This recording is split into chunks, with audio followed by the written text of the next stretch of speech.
L'information de la nuit à l'Assemblée nationale. Les députés ont donc adopté la proposition de loi dite À post-Betaram. l'unanimité, loi censée mieux protéger les enfants et lutter contre les violences en milieu scolaire et périscolaire. Une loi qui inclut également une plus forte régulation des écoles privées, mais aussi et surtout qui prévoyait une éventuelle levée du secret de la confession. Article qui a finalement été supprimé faute de temps, Mayalène Trémollet.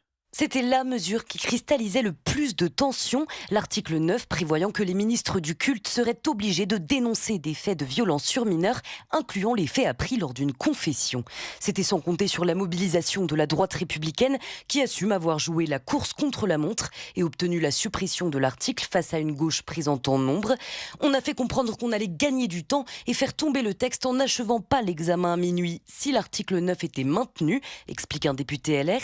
C'était honteux de traiter ce sujet à l'arraché, s'indigne un autre élu de droite qui se félicite du vote d'une loi équilibrée. Autre proposition voulue par LFI et supprimée par la droite, un renouvellement régulier des contrats d'association des écoles privées. Parmi les éléments phares votés dans la version finale, une mesure de police préventive pour écarter tout intervenant dangereux, même s'il n'est pas encore condamné.